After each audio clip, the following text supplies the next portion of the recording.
नमस्ते बच्चों।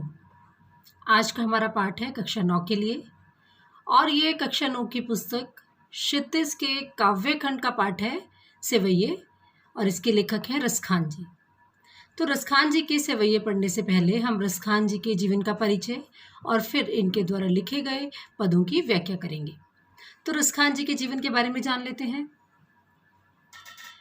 रसखान जी का जो पूरा नाम है वो सैयद इब्राहिम बताया जाता है। सन 1548 ईस्वी के आसपास इनका जो जन्म हुआ। ये मुस्लिम थे, मुसलमान होते हुए भी सदैव कृष्ण भक्ति में डूबे रहते थे।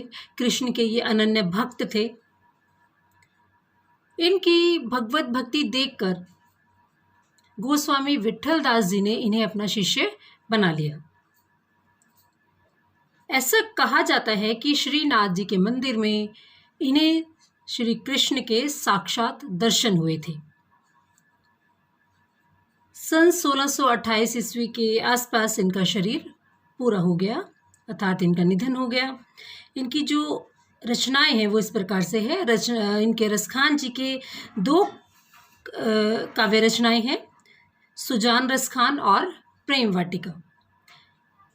प्रेम वाटिका में प्रेम विषयक दोहे इन्होंने कहे हैं और सुजान रसखान में कृष्ण प्रेम पर कवित और सेवैये इन्होंने लिखे हैं।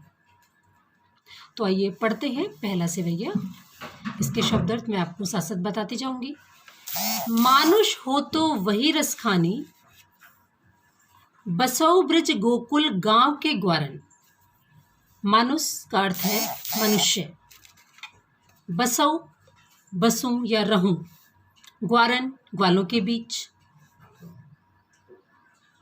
तो वो कहते हैं कि रसखान जी ब्रजभूमि के प्रति अपने अनन्य प्रेम को प्रकट करते हुए कहते हैं कि यदि मैं मनुष्य के रूप में जन्म लूं, यदि हे भगवान यदि तुम मुझे मनुष्य बनाओ तो गोकुल के ग्वालों के बीच ही मेरा जन्म हो, यानी कि गोकुल में जहाँ श्री कृष्ण रहते थे वहीं पर मैं मनुष्य के रूप में जन्म पाऊं। जो पशु हो तो कहा बस मेरो, चरौ नित नंद की धेनु मझारन। पशु पशु, चरो चरना, नंद नंद बाबा, मझारन बीच में, कि यदि मुझे पशु के रूप में जन्म मिले तो मैं नंद बाबा की गायों के बीच में चरूं।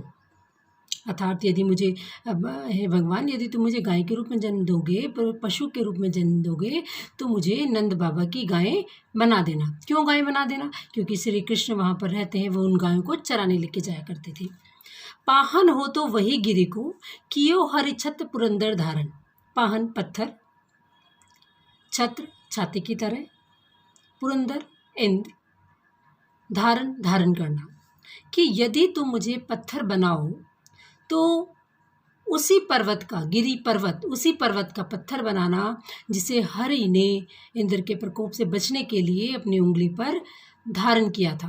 कौन से पर्वत को धारण किया था? गोवर्धन पर्वत को श्री कृष्ण ने अपनी उंगली पर धारण किया था इंद्र के प्रकोप से लोगों को बचाने के।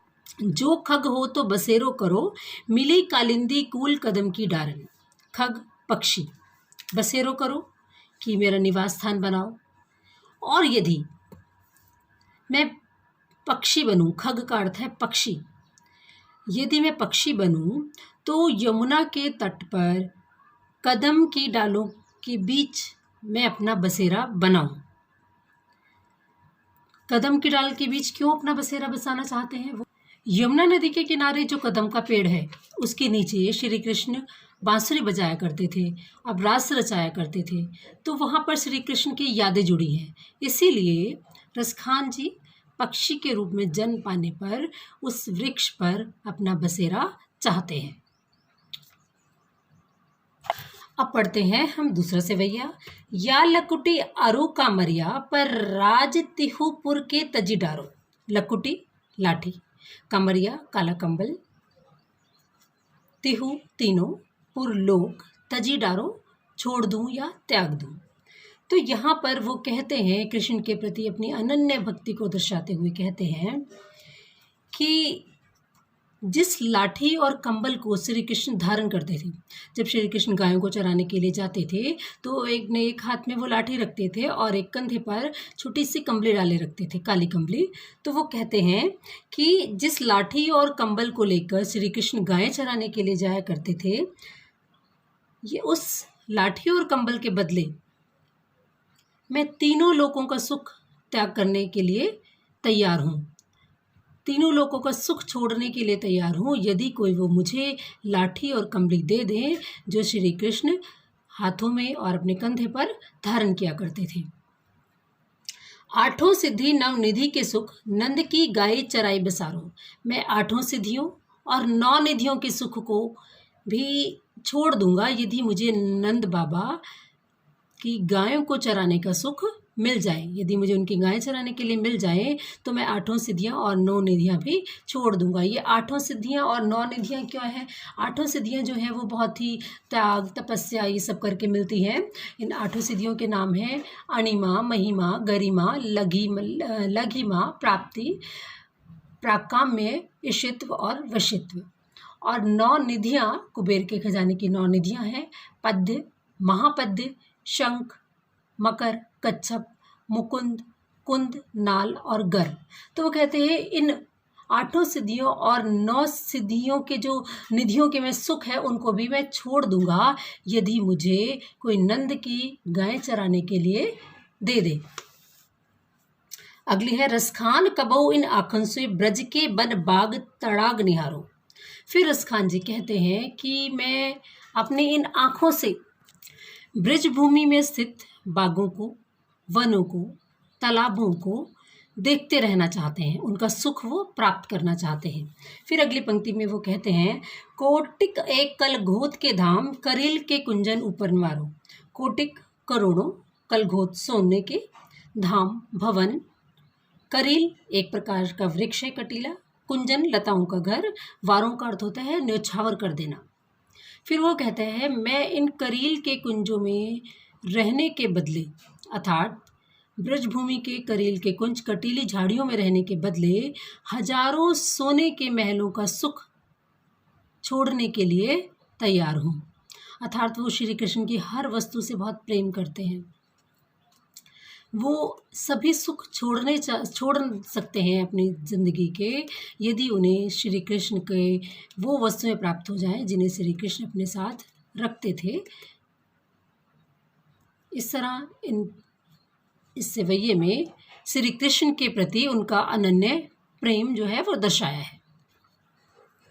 अब अगला सवैया मोर पखा सिर ऊपर राखी हो, गुंज की माल गरे पहिरोगी, ओढ़ी पितंबर ले लकुटी, बन गोधन ग्वारिन संग फिरोंगी। तो मोर पखा, मोर के पंखों से बना मुकुट, राखी हो रखूंगी, गुंज एक जंगली पौधे का एक छोटा सा फल, गरे गले में, पहरोंगी पहनूंगी, पीताम्बर पीला वस्त्र। तो यहाँ पर श्री कृष्ण के सौंदर्य पर गोपियाँ बहुत मुग्ध हैं, मोहित हैं। तो एक गोपी दूसरी गोपी से कहती है मैं श्री कृष्ण की तरह, मैं उस मुरलीधर की तरह मोर के पंखों का मुकुट अपने सर पर धारण करूंगी, गुंज की माल गले पहनूंगी और अपने गले में गुंज की माला पहनूंगी। गुंज मैंने बताया एक जंगली पौधे का छोटा सा फल होता है जिसकी माला श्री कृष्ण पहनते थे। तो वो गोपी भी कहती है कि मैं भी उनकी तरह वो गुंज फल की माला अपने गले में धारण करूंगी, ओढ़ी पीताम्बर और पीले वस्त्र पहनूंगी, ले लकुटी और लकुटी यानी कि लाठी लेकर वन गोधन ग्वारिन संग फिरोंगी का अर्थ है उनके साथ घूमूंगी, ग्वारिन ग्वालों के साथ। तो मैं श्री कृष्ण की लाठी लेकर, जैसे श्री कृष्ण गायों के पीछे घूमते थे, मैं भी लाठी लेकर गांव के ग्वालों के संग घूमूंगी, वन वन घूमूंगी। भाव तो वही मेरे रसखानी, सो तेरे कहे सब स्वांग करूंगी। भाव तो अच्छा लगता है, वही सब कुछ। स्वांग का अर्थ होता है रूप धारण करना। तो वो कहती है कि मेरे श्री कृष्ण को जो कुछ भी अच्छा लगता है मैं वह सब कुछ करने के लिए तैयार हूँ, वो सारे स्वांग में धरने के लिए तैयार हूँ। वो हर रूप धारण करने के लिए तैयार हूँ जो श्री कृष्ण धारण करते थे, जो श्री कृष्ण पहनते थे, वो कपड़े पहनने के लिए तैयार हूँ। या मुरली मुरलीधर की अधरान धरी अधरान अधरूंगी। मुरली बांसुरी, मुरलीधर की श्री कृष्ण की बांसुरी, अधरान होठों से धरूंगी रखूंगी। लेकिन वो मुरली जिसे श्री कृष्ण अपने होठों से लगाए रखते थे, उसको मैं अपने होठों से कभी नहीं छूऊंगी, अपने होठों पर कभी नहीं रखूंगी, क्योंकि उस मुरली ने ही श्री कृष्ण को उनसे दूर किया है। मुरली के प्रति वो लोग अपना से सौत मानती हैं गोपियाँ मुरली को, क्योंकि श्री कृष्ण सदैव मुरली बजाने में लीन रहते थे, हमेशा मुरली बजाते रहते थे, वो उनके तरफ ध्यान नहीं देते थे, जिसके कारण गोपियों की और इसलिए वो मुरली से ईर्ष्या करती हैं और मुरली को अपनी सौत मानती हैं। अंतिम से भैया, कानिन दे अंगुरी रहीबो जब ही मुरली धुनी मंद बजई है। कानिन कानों में, अंगुरी अंगुली, रहीबो रहूंगी, धुनी धुन, मंद धीमे, बजई है बजाएंगे, मंद मधुर स्वर में, धीमे धीमे मधुर स्वर में। तो श्री कृष्ण की मुरली की ध्वनि और उनकी मुस्कान पर जो गोपियां हैं वो मोहित हैं, और मोहित होकर वो कहती हैं कि जब श्री कृष्ण मधुर स्वर में मुरली बजाएंगे, अपनी बांसुरी बजाएंगे, तब मैं अपने कानों में अपनी उंगली डाल लूँगी ताकि मैं वो धुन सुन न सकूं। मोहिनी तान सो रसखानी, अटा चढ़ी गोधन गई है तो गई है। और जब श्री कृष्ण ऊंची अटारी पर चढ़कर गोधन की धुन बजाएंगे, तब मैं वो नहीं सुनूंगी। वो बजाते हैं तो बजाते रहें, मैं उसकी धुन से, उसके जादू से बेअसर रहूंगी। तेरी कहू सिगरे ब्रज लोगिन, काली को किन्हु समझुई है। मायरी वा मुख की मुस्कानी, समझारी न जइहे न जइहे न जइहे। तो यहाँ पर गोपियाँ कहती हैं कि श्री कृष्ण की वैसे तो मैं नहीं सुनूंगी बांसुरी, अपने कानों में उंगली डाल लूँगी, लेकिन यदि फिर भी मुझे उनकी किसी प्रकार से आवाज़ सुन गई तब मैं अपने आप को संभाल ना पाऊँगी। मैं यह सबको तेरी कहो कि बहुत पुकार पुकार कर कहती हूँ। हे व्रज के लोगों, तेरी का अर्थ है पुकार कर बुलाना, सिगरे सारे, ब्रज लोगिन ब्रिज के लोगों, हे ब्रिज के लोगों, मैं आप सबको यह पुकार पुकार कर कहती हूँ कि जब श्री कृष्ण अपना जादू बिखेरेंगे, वैसे तो मैं नहीं सुनूंगी, लेकिन अगर मेरे कानों में आवाज़ पड़ गई तब तो मुझे कितना भी समझाओ, कितनों समझोई है, तो मुझे कितना भी समझाओ, लेकिन मैं अपने आप को रोक नहीं पाऊंगी। मायरी व मुख की मुस्कानी, फिर वो अपनी माँ से कहती हैं कि हे माँ, जब श्री कृष्ण अपनी मधुर मुस्कान बिखेरेंगे तब मैं अपने आप को संभारी न जइहे न जइहे, तब मैं अपने आप को बिल्कुल भी संभाल नहीं पाऊंगी, मेरा खुद पर वश नहीं रहेगा, फिर मैं अपने आप को बिल्कुल भी अपने वश में नहीं रख पाऊंगी। मुझ पर उनकी मुस्कान का जादू अवश्य चल जाएगा। तो इस प्रकार से जो रसखान जी हैं वो कृष्ण के अनन्य भक्त हैं, और वह चाहते हैं वे किसी भी रूप में रहें, वे कृष्ण के निकट रहें। ब्रज के कण कण से, पशु पक्षी, वनस्पति या और पर्वतों से कृष्ण का संबंध रहा है, इसलिए कवि इन सब का सानिध्य। तो बच्चों, ये थी इस पाठ की व्याख्या, और आशा करती हूँ आपको ये पाठ अच्छे से समझ में आ गया होगा। इसके प्रश्न उत्तर के लिए आप अगली वीडियो देखिए, और चैनल को लाइक सब्सक्राइब करना ना भूलें, शेयर कीजिए ताकि दूसरे बच्चे भी इसका लाभ उठा सकें। धन्यवाद।